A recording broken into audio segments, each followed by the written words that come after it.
Gracias por visitar el canal de Ciencia Ficción y Fantasía. Por favor suscríbete para enterarte de nuevos audiolibros subidos y deja un me gusta en este video para visibilizar este canal. Muchas gracias. Audiolibro, Destino bidireccional de Frank Belknap Long. A medida que la ciencia ficción ha aumentado su alcance especulativo, ha entrado en su órbita un mundo nuevo y en gran medida inexplorado de brillantes posibilidades, el mundo de la etnología comparada. ¿Por qué algunas sociedades humanas primitivas glorifican el odio, el miedo, la crueldad, la guerra y otras viven en paz con sus vecinos? En esta inusual novela, el talentoso y versátil Frank Belknap Long ha penetrado hasta el centro del misterio con una lógica dramáticamente convincente. Estaba arrodillada cuando la vi, su rostro medio en sombras, su figura esbelta de niña reflejada en el fresco arroyo a sus pies. Uno pensaría que en un planeta como Dracona un hombre estaría a salvo del shock. Entre las montañas de fuego y el mar, y los pájaros de crestas nevadas que no paran de cantar, uno pensaría que nada podría sorprenderlo. ¿Recuerda la ciudad y el jardín de Blake, su nueva Jerusalén con su brillante Edén justo encima de la colina? Bueno, Dracona es tan tremendo como eso, a pesar de que es todo un jardín salvaje con la parte de la ciudad excluida. Seguramente en Dracona había suficiente belleza escalofriante por todas partes para encantar a un muchacho con mi capacidad de disfrute. ¿Por qué no pude haber aceptado esa belleza como una aproximación al paraíso, contento de saber que era mi propio amo bajo las estrellas? ¿Por qué tuve que entrar en un claro del bosque y dejar que una chica pálida y esbelta me despojara de todas mis defensas, dejándome tan desnudo como un bebé recién nacido ante los grandes y rugientes vientos de la sinrazón? Si hubiera gritado la pregunta en ese mismo momento, el bosque podría haber murmurado en respuesta, es porque no has visto a una mujer desde hace tanto tiempo. Es porque la soledad es una plaga destructiva, y eres un joven tonto romántico. Podría haberme gritado eso a mi mente, a la sangre que palpitaba tumultuosamente en mis sienes. Pero no habría sido una respuesta completa. Supe que no era de la tierra en el instante en que levantó los ojos y me miró. Tenía ojos burlones, de un violeta profundo y lustroso, y su cabello pálido agrupado en pequeños rizos dorados alrededor de su frente. Dándole el aspecto tentadoramente desafiante de una mujer con suficiente de la eterna provocación en ella como para divertirse en secreto con sus propios ojos. Belleza. Estaba recogiendo especímenes zoológicos en el crepúsculo draconiano con olor a polen. Yo no, especialmente. Solo murciélagos araña iridiscentes, pájaros dardo con picos bermellón y lagartos voladores que medían 48 pulgadas en línea recta a lo largo de las puntas de sus alas. Para ser estrictamente exactos, solo había un lagarto. Se revolvía salvajemente en la red metálica a su espalda. El brillo de la luz de señuelo estacionaria le daba el aspecto de algún monstruo ardiente que ella había sacado de su cueva por su belleza y atrapado a riesgo de su vida. Cuando le devolví la mirada, ella parpadeó asombrada, luego se rió abiertamente, los abismos entre nosotros se disolvieron en una repentina y cálida intimidad que no se parecía a nada que hubiera conocido antes. Para evitar que la balanza se inclinara demasiado cruelmente hacia su lado, agregué todo lo que tenía que pudiera pesarse y medirse. La Madre Tierra todavía les da a sus hijos un buen comienzo físico. Seguramente yo era lo suficientemente grande y fuerte para complacerla, con un agarre que ningún hombre podría romper. Además, sabía cuidar de mí mismo. Había nacido y crecido con el trueno de los primitivos cohetes y podía caminar por cualquier jungla como un nativo, negociar y defenderme. Yo era un hombre que lucharía con uñas y dientes para justificar lo que era y siempre sería en el fondo, un comerciante nacido en la tierra. Nosotros los de la tierra todavía somos comerciantes. No hemos olvidado cómo regocijarnos cuando las cascadas chocan contra las rocas blancas de espuma y las nieblas de la mañana se elevan claras y frías hacia las estrellas giratorias. Estaba preparado para decirle lo que eso significaba en términos de dignidad humana, valor humano. Estaba dispuesto a recordarle que el verdadero objetivo de un comerciante es lo desconocido.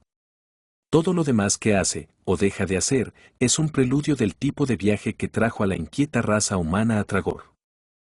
Tragor. La balanza empezó a inclinarse en su dirección y no pude detenerla. Era una mujer de Tragor, con la brillante insignia de su herencia brillando en las solapas dobladas hacia atrás de su chaqueta impermeable. Pensé en cómo la civilización humana había pasado de la Tierra a las estrellas y en lo que significaba estar en el centro de la galaxia en Trager City. Pensé en Trager City como la voluntad de un hombre deseoso de no seguir siendo un niño a los ojos de alguien que nunca ha conocido el significado de la infancia. Pensé en los miles de kilómetros cuadrados de laboratorios de investigación, los museos y las bibliotecas, los estadios deportivos nadando en un resplandor dorado y los esplendores de los centros de cumplimiento biogenético que se reflejan en el cielo. Pensé en las escuelas donde la enseñanza se había convertido en una ciencia exacta completamente integrada con las necesidades humanas. Recordé que ninguna mujer de Tragor podría volverse tierna y dócil sin antes diseccionar a un hombre. Me dije a mí mismo que ella vería a través de mí en el instante en que le hablara. Con su comprensión del conflicto entre los sexos, mi primitividad resaltaría como una ampolla en un robusto roble. Justo en ese momento no me sentí tan fuerte. Pero sabía que tendría que hablar primero. No podía simplemente quedarme ahí mirándola fijamente. Lo siento si te asusté, le dije. No quise mirarte fijamente, pero no pude evitarlo. No sé muy bien cómo decirlo. No eres solo una mujer atractiva. No te habría mirado si fuera solo una. Una mujer de cada 10 o una mujer de cada 20. Me quedé mirando porque creo que eres la mujer más hermosa que he visto en mi vida. Ella se sonrojó. Pensé que nunca dejarías de mirarme, dijo. Estás enojado, le dije. No lo seas. Muchos hombres deben haberte dicho lo hermosa que eres. Lo digo en serio. Por favor, susurró. ¿Los Terran son siempre tan bruscos? Tenemos una reputación de franqueza, dije. Si no te hubiera dicho por qué me dejaste sin palabras, te habrías enojado por la razón equivocada. Puedes tomar eso como un cumplido. No estoy seguro de querer hacerlo. Debes saber lo hermosa que eres, protesté. ¿Por qué debería molestarte que te digan la simple verdad? Tal vez este sea uno de mis días de mal humor, dijo, sus ojos buscando mi cara. No pareces el tipo de hombre que intentaría deliberadamente avergonzar a alguien. Ningún hombre es lo suficientemente sabio como para ser galante por diseño y hacer que la simulación parezca informal y completamente honesta. Tienes razón, por supuesto. No hay razón para estar enojado. Ella vino hacia mí, se alisó el cabello y sus ojos se arrugaron con una diversión no disimulada. Todavía no sé quién eres. El nombre es Argon, dije. Taro Argon. Vine aquí para comerciar con los nativos. Me llevo bastante bien con ellos. Sus cejas se arquearon. ¿Nativos? No he visto ninguno. Lo harás, le prometí. Puedes aceptar casi cualquier realidad cuando se te impone, incluso la maravilla de una mujer de Tragor enfrentándote en un Edén salvaje con una calidez tan inconfundible que hace que tus sentidos se tambaleen. Su nombre era Kayata y había llegado sola a Dracona en un crucero más rápido que la luz para recolectar especímenes zoológicos para el Museo de Historia Natural de Taja. Solo para que conste, Dracona es el cuarto planeta de un sol de segunda magnitud en la constelación Cygnus, y está tan lejos de Trager City como de la Tierra. Taja es un suburbio de Trager City, una metrópolis blanca y hermosa por derecho propio. Es mi primera tarea importante, me dijo. Naturalmente, tengo que hacerlo bien. Verá, hay un nuevo director de investigación biológica en el Consejo Rector y, según todos los informes, es el tipo de hombre que solo se impresiona con los resultados. Cuando tengo mi primera entrevista con él olvidará que soy una mujer. Tendré que brillar como una científica que no comete errores. Ya has hecho uno, le dije. Pasé junto a ella y miré fijamente la red. El lagarto cautivo estaba retorcido en un nudo de aspecto repulsivo, su cola de color cardenillo se agitaba furiosamente de un lado a otro.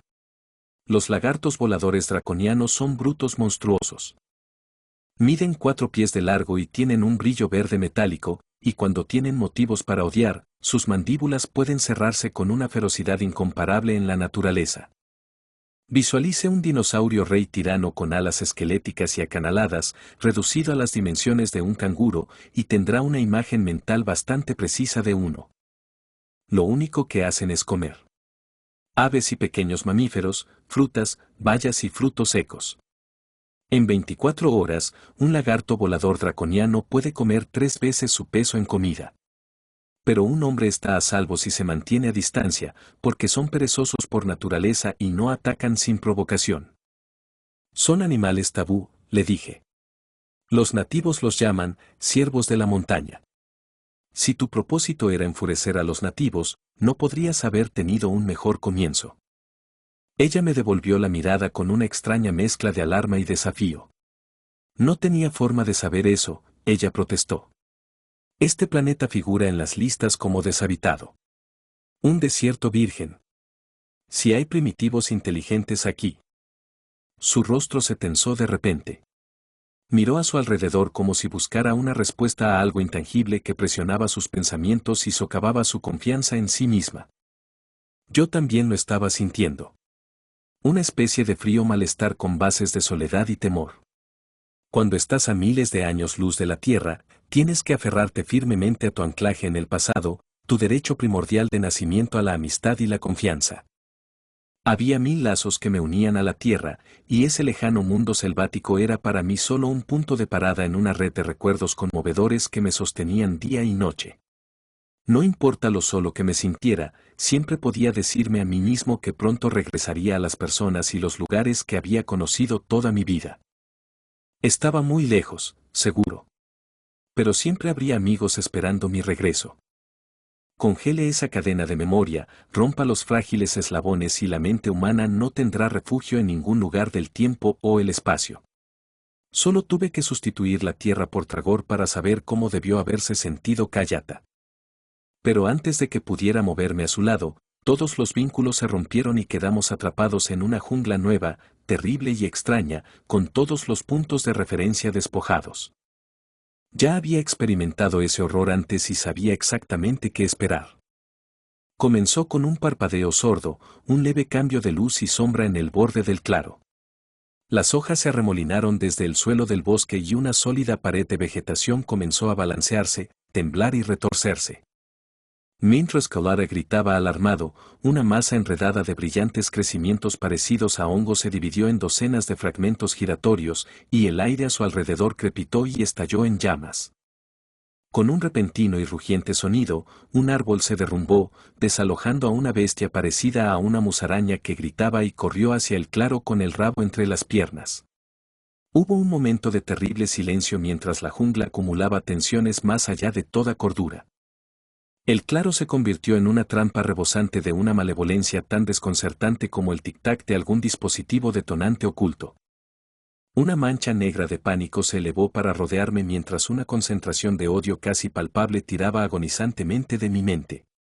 Estaba siguiendo el movimiento del follaje con horror enfermizo cuando de la selva salió otra bestia, palmeada, caminando erguida. En absoluto silencio, se tambaleaba de un lado a otro, con su cuerpo de rana brillando con el agua del pantano y sus ojos acechados luminosos de miedo. Avanzó y retrocedió, se dobló y empezó una especie de vals frenético. Lo que ocurrió entonces fue tan inesperado como aterrador. La luz volvió a ser deslumbrante, como si un manto de fuego hubiera descendido sobre el claro. Con un áspero chillido, la rana saltó muy alto en el aire y fue golpeada contra un árbol por una fuerza que abrió un surco en el suelo a lo largo del claro. Lo vi caer al suelo con la espalda rota, sacudido tanto por la violencia que le habían infligido como por una visión inquietante del rostro pálido de Kayata mirándome desde las sombras. La ira desatada fue tan terrible que había adquirido una ciega falta de propósito. Sabía que todo lo que había en el claro estaba marcado para ser destruido a menos que...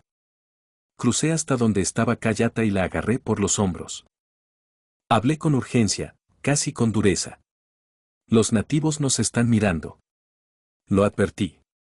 Cuando te vieron capturar a ese lagarto, su ira se les fue de las manos. ¿Entiendes? Están tratando de matarnos con la mente. ¿Qué puede significar? Ella se balanceó contra mí y capté la leve fragancia de su cabello.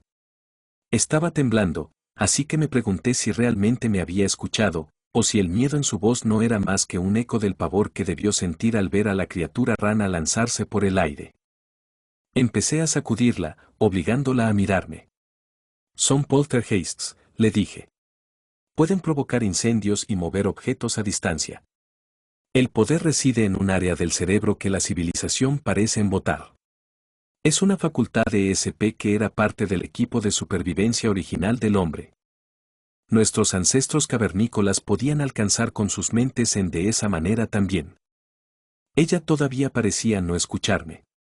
Desesperada, levanté la voz y seguí sacudiéndola. Llegan primero a nuestras mentes, de una manera horrible y primitiva. Desnudan nuestras mentes para que nos sintamos aislados, perdidos. El hombre primitivo podría matar a sus enemigos de la misma manera, paralizándolos con un control mental. Proyección de la jungla como una especie de trampa, paralizándolos de miedo, y luego cerrando las fauces de la trampa. No lo creo, ella casi sollozó. Estarás convencido si no haces lo que te digo. Lo advertí. Ella se apartó de mí, como si estuviera firmemente decidida a no dejarse convencer. Estas cosas se descubren estudiando a los primitivos en diferentes etapas de desarrollo, continué con urgencia. No lo olvides, soy un comerciante nacido en la tierra.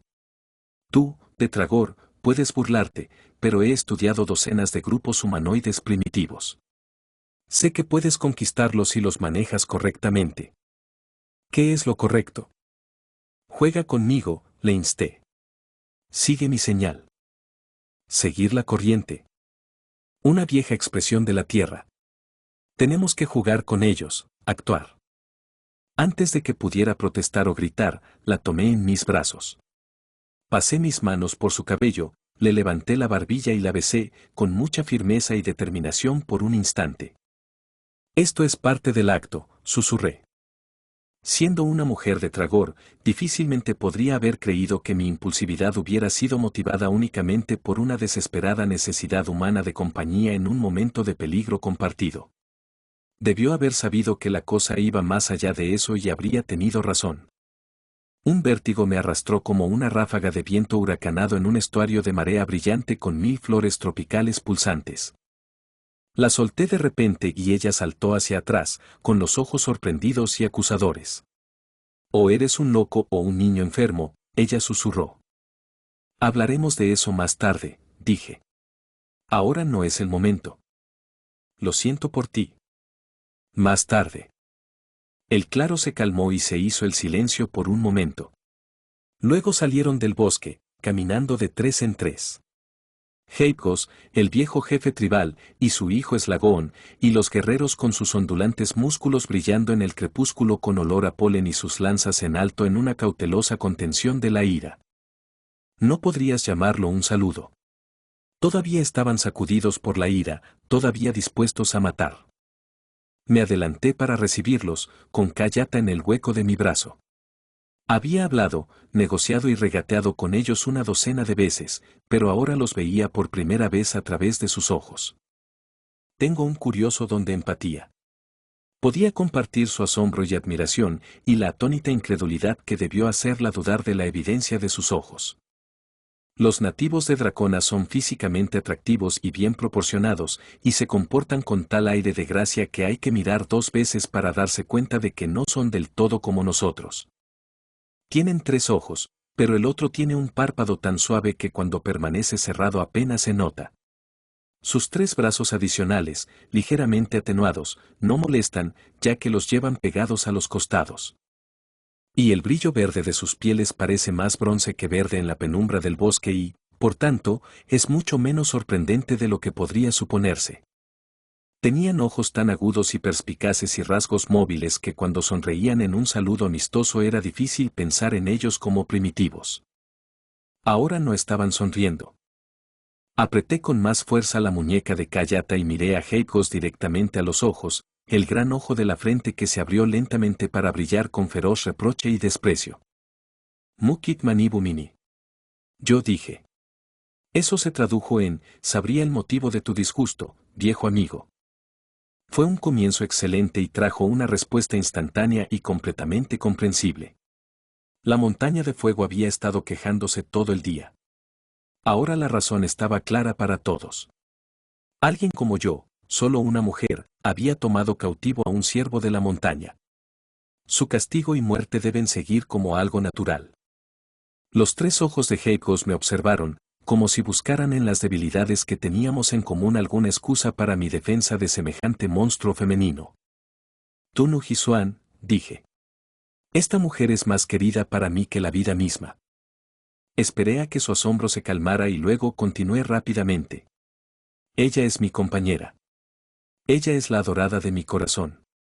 El siervo de la montaña voló para unirse a nosotros cuando vio lo delirantemente felices que éramos. Quería darnos su bendición. Era un buen comienzo solo si podía convencer a Heikos de que el lagarto había caído en la red por su propia voluntad y tenía su propia razón peculiar para no querer salir. El siervo de la montaña es libre de irse, dije. Él solo espera regocijarse en la completa consumación de nuestra felicidad. Espera regocijarse, dijo Heikos. En el glorioso cumplimiento de nuestra felicidad, sí. Fue lo más sabio que pude haber dicho, porque los primitivos de todas partes son fabricantes de banquetes natos.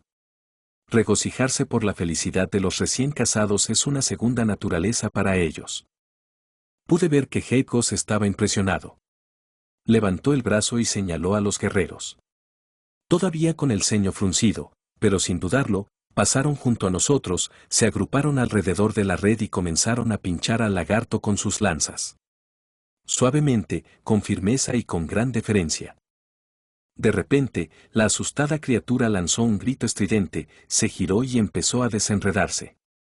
Los guerreros retrocedieron asombrados, bajaron sus lanzas y esperaron a ver qué haría a continuación el siervo de la montaña. Continuó gritando. Todavía gritaba cuando salió de la red como un murciélago salido de un pozo. Atravesó el claro y se elevó hacia los árboles, esquivando a Heikos por apenas 30 centímetros. Lo que hizo fue perfectamente natural dadas las circunstancias, pero su efecto en Heikos equivalió a la conversión relámpago de un milagro realizado únicamente para su beneficio. Se giró hacia mí, con total autocastigo en sus ojos. El siervo de la montaña había sido más sabio que Heikos. Se había quedado hasta que lo empujaron, indicando un deseo de quedarse. Se debe enmendar la duda de un amigo. La hembra, mi compañera, debe ser la invitada de Heikos. Kayata me miró con una descabellada conjetura. ¿Qué le dijiste?, preguntó ella. ¿Qué te dijo? Vamos a ir a su aldea, le dije. Vamos a ir como invitados de honor. A una orden de Heikos colocaron delante de nosotros una litera de 16 pies cuadrados y subimos a ella. 4 altos guerreros se agruparon con orgullo y entusiasmo alrededor del vehículo y lo alzaron sobre sus hombros. Heikos y su hijo retrocedieron con gestos de profundo respeto y se formó una procesión detrás de nosotros. Y fuimos arrastrados a través del claro como los ídolos de algún culto primitivo a la fertilidad cuya ira podría marchitar las cosechas y provocar que una plaga descendiera sobre la tierra. En medio de gritos de júbilo y de increíbles reverencias y raspaduras, fuimos llevados rápidamente por un sendero selvático entre imponentes muros de vegetación. Y luego, en la ladera de una montaña inclinada que dominaba un valle nadando en una bruma dorada y profunda. El sendero descendía la montaña en una curva en forma de sacacorchos, con muchos giros y vueltas de aspecto maligno. Ser transportado en camilla por un sendero empinado siempre es peligroso y hubiera preferido permanecer en silencio. Pero cuando vi lo alarmada que parecía Kayata pensé que lo mejor sería seguir hablando. Al otro lado del valle se alzaba el volcán más grande de Dracona y cuando hice un gesto hacia él hice lo mejor que pude para sonar alegre. Esa montaña tiene a nuestros amigos preocupados, dije. Ha estado retumbando de forma intermitente durante semanas. Tienes que recordar que para un primitivo una montaña de fuego es el objeto más aterrador de la naturaleza. ¿Por qué crees que esos lagartos son animales tabú? Puse mi mano sobre su brazo. Un accidente de la naturaleza, nada más. Los lagartos viven dentro del cráter, en lo alto, donde el calor no puede dañarlos. Naturalmente, se han identificado con el volcán. Para Heikos y sus guerreros, las bestias de aspecto feo son sirvientes. De la montaña que pueda detener su ira, capturarlos, abusar de ellos, y la ira de la montaña se desatará con toda su furia. El patrón es primitivo, pero completamente lógico desde su punto de vista. Kayata me miró fijamente por un momento. Casi se convirtió en un patrón de muerte para nosotros, dijo. Lo sé, dije. Pero no olviden que también es un patrón feo para ellos. Un patrón de terror incesante, de semihambruna. Uno de los guerreros acercó su rostro a nosotros para preguntarnos si estábamos bien. Asentí y él retrocedió con una sonrisa de satisfacción para retomar su posición en la procesión. Es trágico como un pequeño tabú puede frenar una carrera, proseguí. ¿Has visto lo profundamente inteligentes que son? Si ese tabú no los hubiera acosado durante cientos de años, ahora serían verdaderamente civilizados. Me temo que no entiendo, dijo Kayata. ¿Qué quieres decir con un patrón de hambruna? Esos lagartos se comen a los nativos fuera de casa, le dije. Literalmente, y es horrible. Cuando lleguemos al pueblo verás que esqueletos demacrados son las mujeres y los niños. Los lagartos son tan sagrados que no se los puede matar sin enojar a la montaña. Fue entonces cuando Kayata me sorprendió. Ella dio un silbido bajo. ¿Quieres decir que la ley tribal ha decretado eso? Precisamente. Se reproducen rápido y comen vorazmente. No se puede tener agricultura y almacenamiento de frutas y granos, incluso cualquier tipo de cultura artesanal estable, con tiranos viciosos como ese en cada parcela de tierra cultivada. Según una estimación aproximada, esas bestias consumen millones de toneladas de alimentos al año, incluso los pequeños animales están desapareciendo. Y no se atreven a matar a ninguno, dijo Kayata. Suena una locura. Todos los tabúes primitivos del miedo son una locura, le dije. Son síntomas de la absoluta locura que posee la mente humana antes de que consiga las herramientas que necesita para captar la verdadera naturaleza del mundo físico. Incluso cuando consigue tales herramientas, maticé, una sociedad puede ser psicótica. De una manera más compleja. Probablemente todas las sociedades sean psicóticas de una forma u otra, pero esa es otra historia completamente diferente. Pero los machos adultos parecen estar bien alimentados, dijo Kayata, con la vista fija en el camino que tenían por delante. ¿Cómo es posible que niños hambrientos crezcan y se conviertan en adultos de apariencia tan robusta? La privación ha dejado sus marcas, le dije. Tienes que recordar que solo los más fuertes sobreviven donde la mortalidad infantil se dispara como ocurre aquí. Y aquellos que llegan a la edad adulta tienen mala dentadura, mala digestión, todo tipo de enfermedades psicosomáticas. Lo que estás viendo aquí es al guerrero. Casta pavoneándose de su poder. Una casta guerrera siempre encontrará una manera de comer. No volvió a hablar hasta que llegamos a la base de la montaña y el pueblo se acercaba rápidamente hacia nosotros a través de la neblina. Aún no me has dicho cómo lograste calmar su ira, se quejó. ¿Qué les dijiste? ¿Por qué nos traen aquí? ¿Esperabas que entendiera el galimatías que usaste? ¿Me atrevía a ser completamente honesto? Decidí que sería una tentación para el destino contarle exactamente lo que le había dicho a Heipgos. Lo descubriría muy pronto. Mientras tanto, necesitaba tiempo para planificar mi estrategia y encontrar algo viable que no hiciera que ella me odiara demasiado. La repentina aparición de los niños me salvó el momento, evitándome la necesidad de seguir evadiendo. Estaban jugando en la llanura justo enfrente del pueblo, corriendo de un lado a otro con el ansioso abandono de todos los niños de todas partes. Usaban sus 5 brazos con buen provecho, lanzándose pasteles de barro unos a otros, parpadeando y haciendo muecas con una expresividad demoníaca, fingiendo estar muertos de hambre en un instante y luego, en un abrir y cerrar de ojos, volviendo a la vida exuberantemente. Por un instante, el rostro de Kayata irradió solo solicitud maternal, una suave dulzura no tocada por el rencor. Entonces, de repente, pareció darse cuenta de lo demacrados que estaban, de lo completamente diferentes de los niños normales y corrientes. Levantó la cabeza y sus ojos ardieron de indignación. El fuego se hizo más intenso a medida que los lagartos le añadían combustible. Las repugnantes criaturas estaban por todas partes, en inclinados bancos de barro repletos de vegetación cargada de bayas, en campos que descendían en pendiente hacia hondonadas llenas de niebla, incluso a poca distancia de los niños. Nos ignoraron cuando pasamos a nuestro lado, moviendo sus repulsivas cabezas carroñeras de un lado a otro.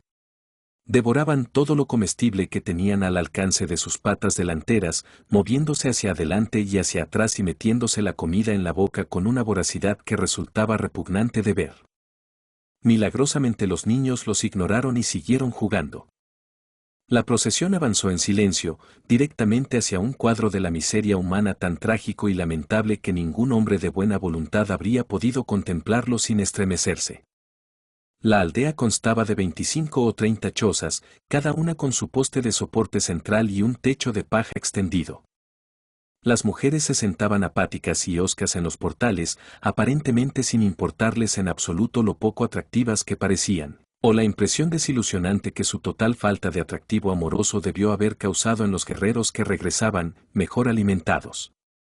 Pero hay algo en la perspectiva inminente de una ceremonia nupcial que infunde alegría incluso en los más desanimados, y en el instante en que nos vieron se levantaron de un salto al unísono y vinieron en tropel a nuestro alrededor. Viejos y jóvenes, altos y bajos, atractivos y feos. Los guerreros nos llevaron a la cabaña central y depositaron la litera en el suelo con gestos orgullosos de sus largos brazos y hombros anchos y rectos. Al instante, gritos de júbilo resonaron por todo el pueblo. No había bandas de música, pero el espíritu de las bandas de música era tremendamente evidente. Se acercó una niña de 10 años con guirnaldas, y una niña con costillas esqueléticas y pómulos pintados de bermellón le regaló a Cayata un hermoso brazalete de conchas moteadas de amarillo y negro, y se lo puso en la muñeca antes de que pudiera retroceder en señal de protesta. Ella todavía estaba protestando cuando nos hicieron pasar a la cabaña, Heiko sonriendo y haciendo una reverencia y su hijo de pie, erguido e inmóvil y con una sonrisa de enamoramiento anticipado en medio de las mujeres. Hegadrum fra hul, dijo Heikos. Eso se tradujo como, te dejaremos ahora. Más tarde nos regocijaremos juntos en la gran alegría que te ha sobrevenido. Ah, si pudieras ser tan joven como tú en una noche como esta. El estrépito del exterior continuó durante un momento y luego disminuyó gradualmente. Nos miramos el uno al otro. La noche ya descendía sobre el claro. Cae rápidamente sobre Dracona, un manto de oscuridad impenetrable se asienta. Con solo estirar el cuello podíamos mirar hacia el claro y ver desaparecer el último rayo de sol. Una estrella apareció en el cielo como por arte de magia, pero nos quedamos allí sentados intercambiando miradas significativas, el rostro de Cayata ensombrecido y curiosamente retraído. De repente ella habló. No me engañaste ni por un minuto. ¿Te engañaste? Dije lentamente. Me temo que no entiendo. Oh, ya lo entiendes, está bien. Eres muy inteligente, ¿o crees que lo eres? No estaba tratando de ser inteligente, le dije. Parecía bastante mal para nosotros. Nos habrían matado a los dos si no los hubiera disuadido de no hacerlo. Podrías haberme dicho. Me arrojó, sus ojos abruptamente acusadores. ¿Por qué tuviste que mantenerlo en secreto? ¿Un secreto de qué? ¿No pensaste que lo adivinaría de inmediato? ¿No me diste crédito por saber ni siquiera eso sobre la psicología de los primitivos? Estás hablando con acertijos, protesté. Estás dando demasiado por sentado. ¿Lo soy? Las cosas que das por sentado son increíbles. Sé exactamente cómo funcionaba tu mente. Te dijiste que estaban lo suficientemente enojados como para matar impulsivamente. Tenías que darles la razón más fuerte posible para no querer matarnos. ¿No es así? ¿No es así? Bien. Hay un dicho muy antiguo que tiene una aplicación universal, dijo, con un punzante desprecio en su voz. Todo el mundo ama a un amante. Yo mismo pensé en ello al instante. ¿Lo hiciste? Si hubiera sabido. Quédate callado y déjame terminar. Les dijiste que yo era tu mujer. Probablemente agregaste que toda la ridícula locura era lo suficientemente reciente como para celebrarse aquí mismo en su propia aldea. Naturalmente, así fue. Susurra las palabras, ceremonia nupcial. A un primitivo y le has transferido un brillo interior que lo convierte en tu amigo para siempre. Si es viejo, recuerda lo que significó cuando le sucedió. Si es joven, hay un éxtasis de anticipación. Además, a los primitivos les gusta la exhibición y el drama, las risas humanas y la vergüenza tanto como a ustedes. Ustedes, los de la tierra, todavía arrojan arroz. Ya sabes. Hemos superado esa tontería, pero hay ocasiones. Ella me miró y se rió. Fue lo más cruel que pudo haber hecho porque, a pesar de la risa, había una fría burla en su mirada que castigaba mi herencia terrestre y me hacía sentir ridículo. Fue entonces cuando ella realmente me arrojó el libro. En lugar de discutir todo el asunto como un problema antropológico que solo podría resolverse analizándolo de manera tranquila y científica, usted actuó como si me creyera capaz de convertirlo en una situación embarazosa. Se puso de pie abruptamente, se quitó el aro que le sujetaba el cabello y sacudió la cabeza hasta que los mechones liberados descendieron en una masa caída de color rojo dorado hasta sus hombros. La mojigatería es a la vez bárbara e infantil, afirmó. No tiene nada que ver con el pudor y la reserva, que son admirables cuando un hombre y una mujer no se conocen lo suficiente como para sentirse a gusto en un ambiente de respeto y admiración mutuos. Hubo un silencio pesado por un instante. Luego, muy tranquila y deliberadamente, se quitó la chaqueta, la dobló y la dejó en el suelo, a sus pies. Servirá como almohada, dijo. Odio dormir sin un soporte para la cabeza. Automáticamente me quedé mirando sus hombros desnudos, del mismo modo que lo habría hecho si una visión cegadora del paraíso se me hubiera aparecido entre el sueño y la vigilia y se hubiera desvanecido en un instante. Lo que hace que todo esto sea tan divertido es la forma en que se asemeja a muchas de las situaciones ridículas de los antiguos escritos populares de Terra, dijo. He hecho un estudio comparativo de ellos y realmente son preciosos. La configuración precisa de su cintura pareció molestarla y la cambió perceptiblemente, aflojando las correas hasta que vislumbré un leve destello de blanco entre ellas. Me miró con lástima condescendiente, como si mi sorpresa equivaliera a un paso más hacia la oscuridad de una mojigatería tan infantil que me tildaba de bárbaro sin un solo rasgo redentor. Ella miró a través y más allá de mí, sus ojos apuñalando las sombras, su voz burlona en su compostura. Por alguna razón un hombre tiene que fingir que una mujer es su esposa. Hay un pariente rico al que impresionar, o un medio de transporte primitivo se estropea, y una tormenta obliga a la pareja a refugiarse en una vivienda al borde del camino. ¿Solo hay un compartimento para dormir disponible y qué crees que hace el hombre? El enfoque científico sensato sería comportarse como un ser humano inteligente. Cuando un hombre y una mujer están solos, el exceso de mojigatería es ridículo. ¿Por qué con una persona tan encantadora? Compañero disponible, ¿no debería relajarse como lo estoy haciendo yo, ser completamente natural, humano y estar a gusto? ¿Por qué no debería sentarse y discutir sobre arte y filosofía, música y danza durante toda la noche? ¿Pero lo dice en los antiguos escritos populares? No. El tonto se levanta, toma una manta y sale sigilosamente a la noche. Tirita de frío sin motivo alguno. Los búhos lo ululan, pero él aún persiste en poniéndose en ridículo hasta que amanezca. La miré durante un largo momento en silencio. Nunca me ha resultado difícil captar una indirecta. Sabía, por supuesto, que las mujeres tienen una notable capacidad para enterrar sus verdaderos sentimientos bajo una docena o más de máscaras cuidadosamente dispuestas con el único propósito de mantener al hombre adivinando.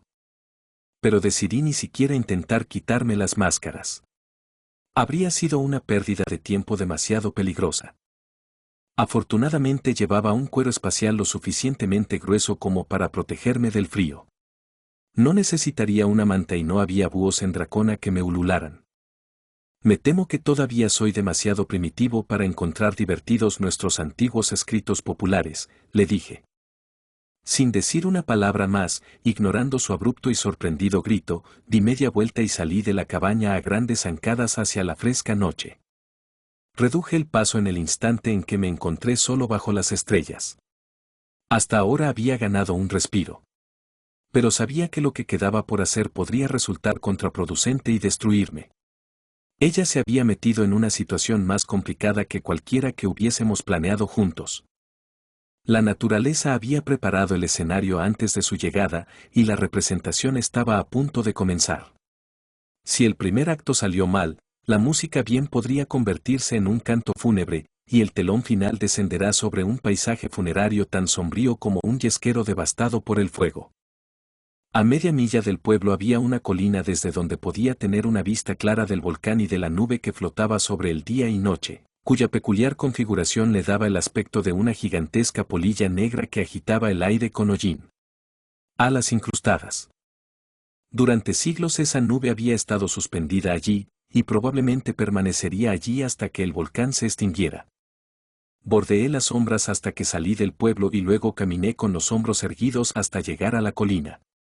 En Dracona un hombre debe caminar con valentía si quiere caminar. Hacía frío en la colina, escalofriantemente sombrío y deprimente. Pero sabía que mi cuero espacial me mantendría lo suficientemente abrigado. Pensando en los ojos violetas de Kayata y los increíbles destellos dorados en su cabello, me tiré al suelo y me tendí completamente en la oscuridad aterciopelada. Mis ojos estaban fijos en la nube cuando comenzó el extraño y sorprendente juego de colores. Primero un destello rojo en la parte inferior de la nube, y luego un destello violeta deslumbrante que atraviesa la nube. Rojo, violeta y luego rojo de nuevo, cada color persiste durante unos 10 segundos. Entonces saqué mis instrumentos e hice una cuidadosa comprobación. Mi equipo consistía en un diminuto sismógrafo electromagnético de tensión lineal, sensible a un temblor tan débil como una 10.000.000ª de pulgada, y un registrador vertical que me daba una imagen en 2 dimensiones de la tensión superficial en el borde de la superficie. Cráter 10.000 veces agrandado. Observé la nube y estudié los instrumentos, esperando hasta estar completamente seguro. Luego me levanté, me sacudí la tierra de las rodillas, devolví los instrumentos a sus estuches y comencé a bajar la colina. Cuando llegué al pueblo no había ningún movimiento en ninguna parte. No aproveché mi suerte deteniéndome para explorar las sombras. Fui directamente a la cabaña de Heikos, aparté las ramas y entré a gatas.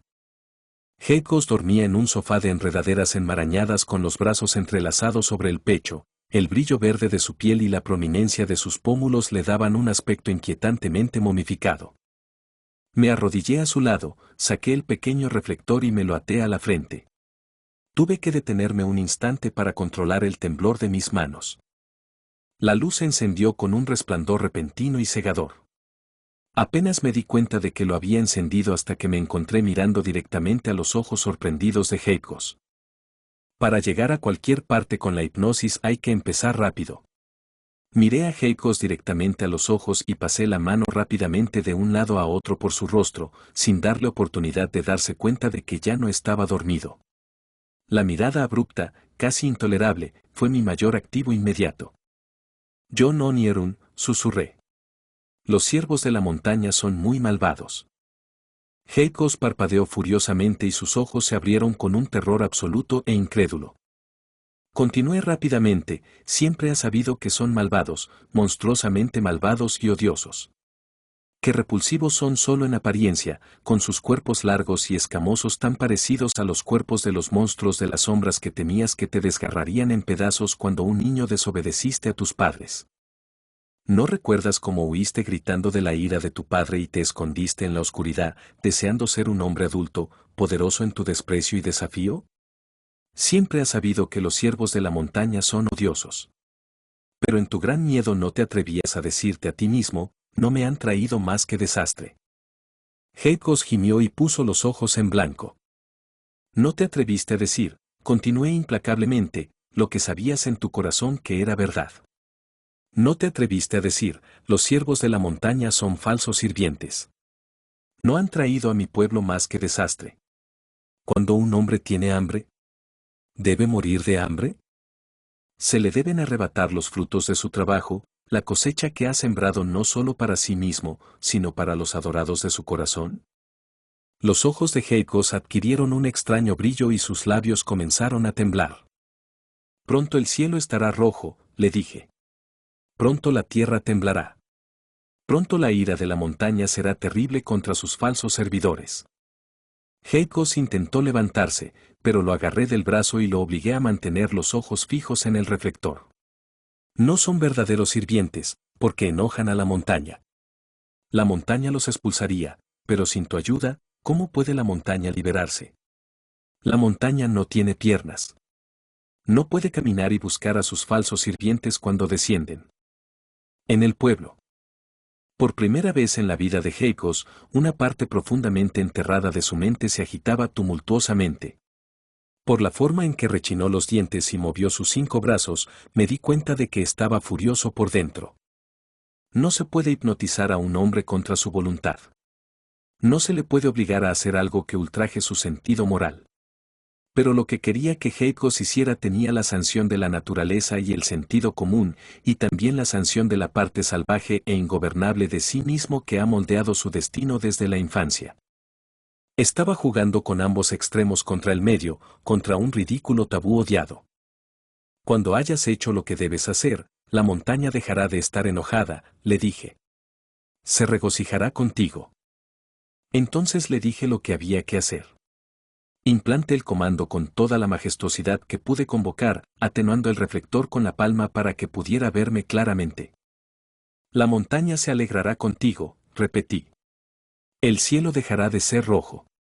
La tierra dejará de temblar. Lo dejé entonces. Lo dejé y me abracé a las sombras, moviéndome sigilosamente de choza en choza. Me deslicé hasta 30 chozas y desperté a los guerreros dormidos con el mismo deslumbramiento hipnótico.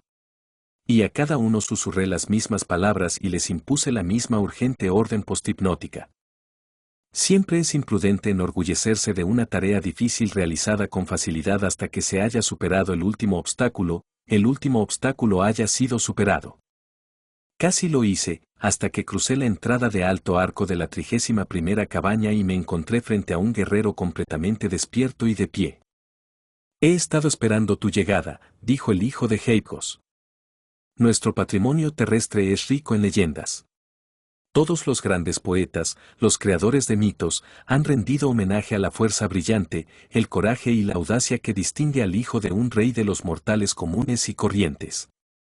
Y el hijo del rey vino en su ira y los hirió. Terrible era en la batalla, calzado con fuego y furia, reuniendo a los vencidos con su poder. Nunca lo había creído. Pero me sobresalté y debí demostrarlo, porque en los ojos de Eslagón apareció una mirada de triunfo burlón. Gruufron, dijo. Te seguí cuando saliste del pueblo. Te vi haciendo magia en la colina. No fue magia, hijo de Heikos, dije. Estaba hablando con la montaña. ¿Dudarías de la palabra de un invitado? Dudaría de la palabra de un huésped que no dice la verdad. No hubo necesidad de seguir hablando entre nosotros. Lo medí con mis ojos, su largo, ancho y grosor. Se había mantenido en buena forma física, a pesar del demonio del hambre que debía haber perseguido sus pasos día y noche.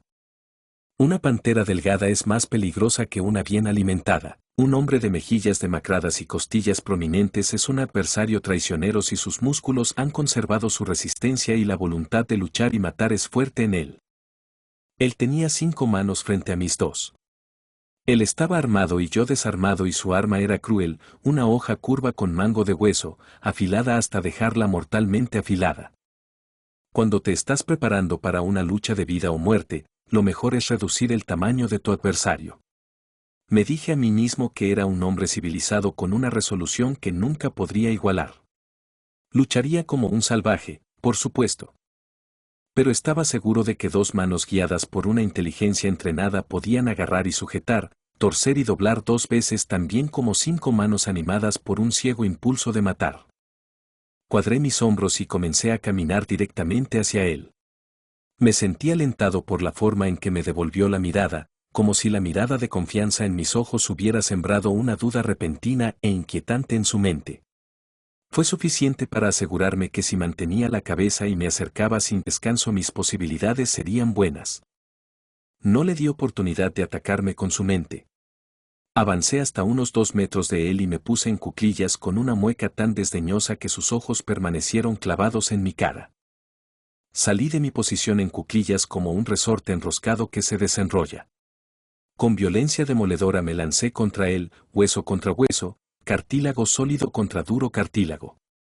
Dejó escapar un grito y cayó hacia atrás como una pluma en el camino de un huracán. Inconscientemente debí esperar que se rompiera el cráneo contra la pared de barro cocido de la cabaña y se aplastara a mis pies. De lo contrario, ¿por qué se retrasó tanto mi siguiente paso?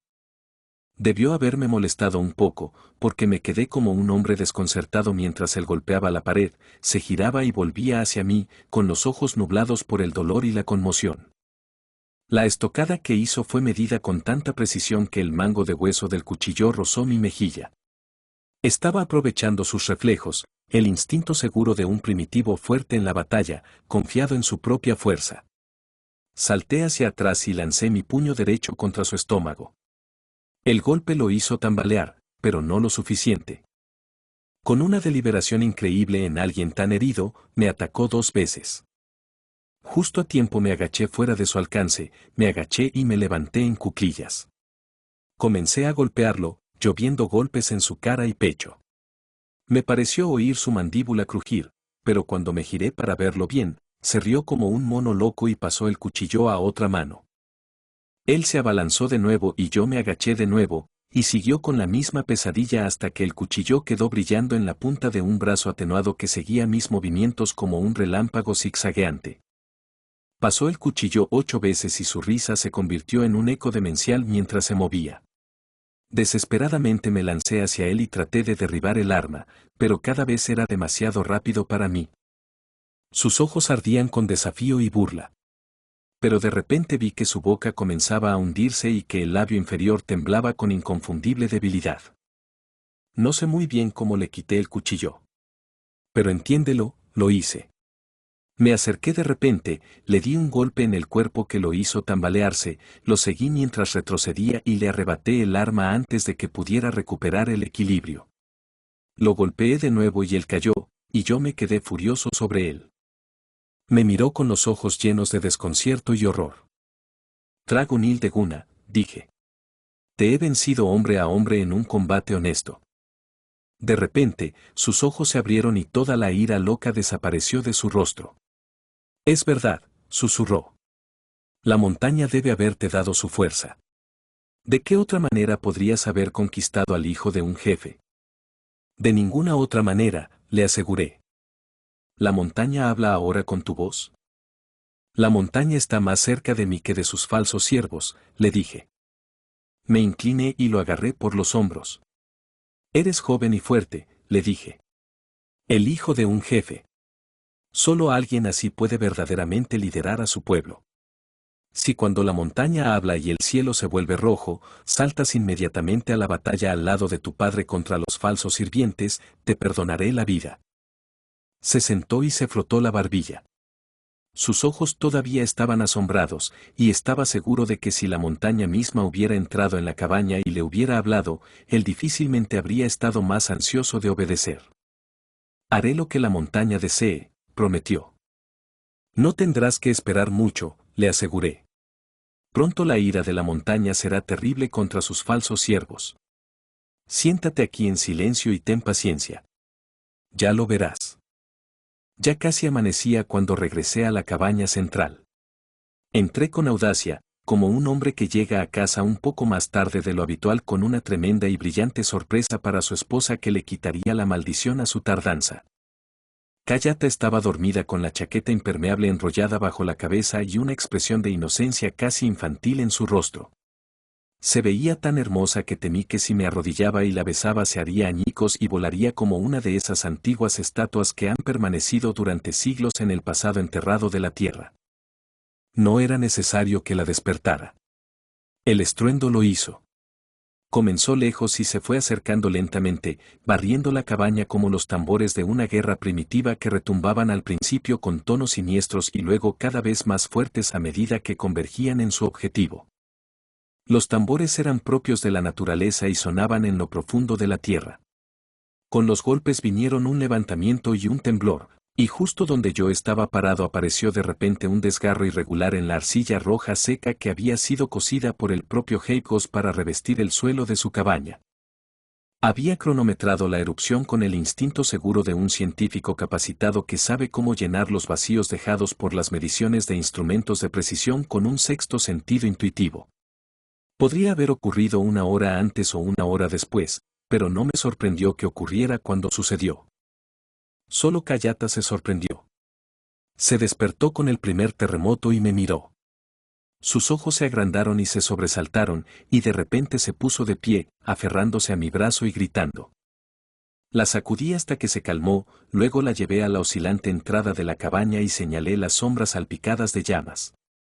Destellos de luz convergían sobre la aldea desde todas direcciones, cayendo en cascada sobre los tejados de paja con sus postes centrales de soporte, haciendo que mujeres y niños treparan frenéticamente hacia el exterior. El volcán está en plena erupción. Susurré. ¿Cómo puedes quedarte ahí con tanta calma? Su cara estaba blanca. Si un terremoto abre una fisura a nuestros pies. Nunca conoceremos el dolor de un momento, dije. Ese es el gran peligro, el flujo de lava no llegará al pueblo. ¿Cómo lo sabes? Utilicé algunos instrumentos muy sensibles para medir el flujo de lava acumulada y la intensidad de los incendios centrales con un margen mínimo de error, dije. Sabía casi con precisión la hora en que se produciría la erupción. Es una erupción bastante grave, pero no importante. ¿Sabías? Se ha estado acumulando durante días. Debería terminar en una hora. Ella empezó a responder, luego se balanceó hacia mi presa del pánico. No fue exactamente una estampida. Los lagartos no emergieron de las sombras en una sola columna, sino en grupos de 3 y de 4. Enloquecidos por el terror, corrían de un lado a otro entre las mujeres y los niños encogidos de miedo y que gritaban, con los ojos dilatados y el brillo metálico del cuerpo reflejando el resplandor del cielo ardiente. Se lanzaron y pararon, golpeando con sus garras mientras daban vueltas como lo haría cualquier animal salvaje cuando se siente irremediablemente atrapado. Había una ciega falta de propósito en sus movimientos, un frenético balanceo y golpes que agitaban el suelo debajo de ellos y hacían girar en todas direcciones grupos de vegetación arrancada de raíz. El resplandor del cielo se volvió más ardiente, desbordándose en manchas carmesí, convirtiendo los postes de paja del pueblo en dedos rojizos que apuntaban hacia la montaña como en una acusación sin remordimientos. Los ruidos se hicieron más fuertes y los terremotos más frecuentes. Una mujer salió corriendo con un niño en brazos. Dejó al niño en el suelo con una expresión de calma y tierna solicitud en el rostro, cogió una piedra y se la arrojó a un lagarto. Otras mujeres se unieron a ella, apiñándose a su alrededor como para sacar fuerzas de esa figura recta e inflexible. Los lagartos se alejaron de ella y ella volvió a quedarse con el bebé en brazos, una viva imagen de silencioso heroísmo. Los ojos de Kayata brillaban. Parecía haber perdido el miedo y de repente ella también se unió al ataque de los lagartos. Cogió una piedra y la arrojó, y su risa resonó desafiante por encima de los gritos de los nativos. Aparecieron más lagartos, lo que creó tal pánico que algunas de las mujeres volvieron corriendo gritando a sus chozas. El cielo se había convertido en una sólida lámina de llamas y todas las chozas de la aldea se retorcían en un resplandor de fuego. Hubo un fuerte y continuo ruido de aleteo y revuelo mientras los lagartos intentaban en vano tomar vuelo. Algo los había lisiado y aprisionado en la región azotada por las llamas entre las chozas y no podían escapar de ello. No sabía exactamente qué iba a pasar.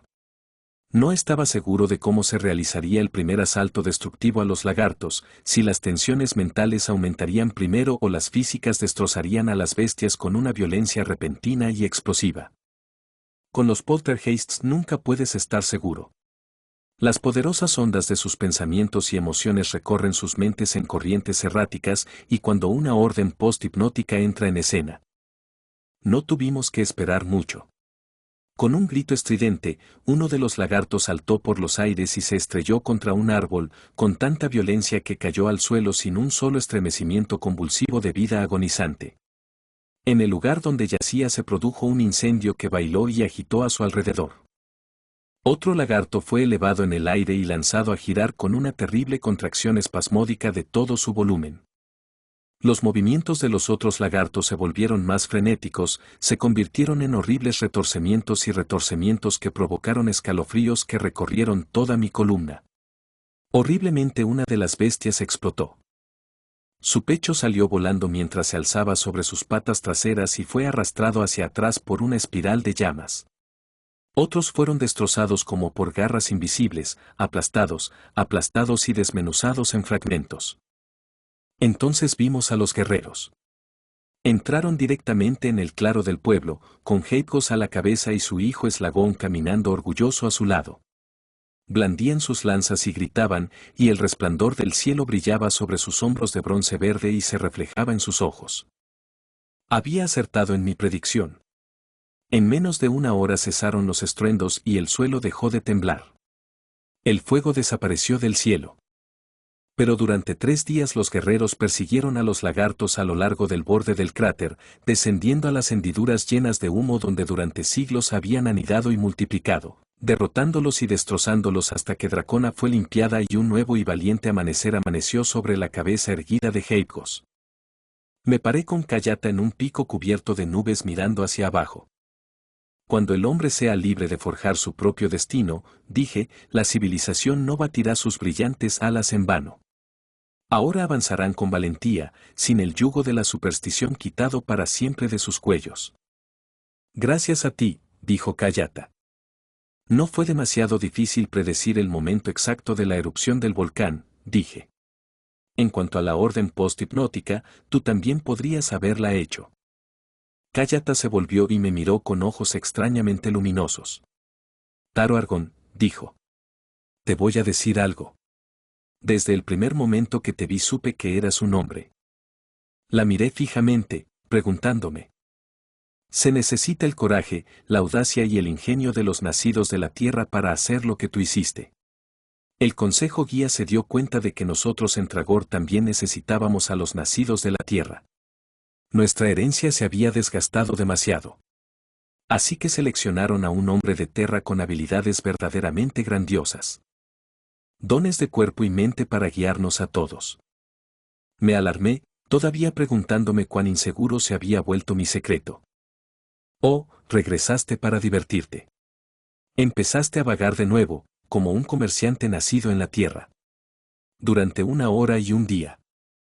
Ella se rió y sus manos de repente estuvieron ocupadas en las solapas de mi chaqueta, quitándolas hacia atrás para dejar a la vista la brillante insignia. Consejero supremo y guía, susurró. Lo supe desde el principio. ¿Sabías? Oh, querida, sí. Lo supuse, lo sabía. En los grandes salones silenciosos, lo único que se necesitaba eran los pasos de un hombre como tú. El Consejo Rector también tenía visión y fuerza, el coraje para romper todos los tabúes y buscar al indicado. El hombre adecuado para una tarea que ningún otro hombre podría realizar. Naturalmente, todavía eres humano. En mi presencia al principio sentiste cierta timidez. Pude ver que estabas buscando en tu interior defectos que podrían haberte hecho parecer indigno ante mis ojos. Era un rasgo infantil y tonto, y por eso en el momento en que te amé con todo mi corazón, ser grande y dudar de la propia grandeza es el camino más seguro hacia el corazón de una mujer. Extendí la mano y la tomé en mis brazos. Ningún hombre es un guía seguro cuando camina solo, dije. Es hora de que el concejal tome esposa.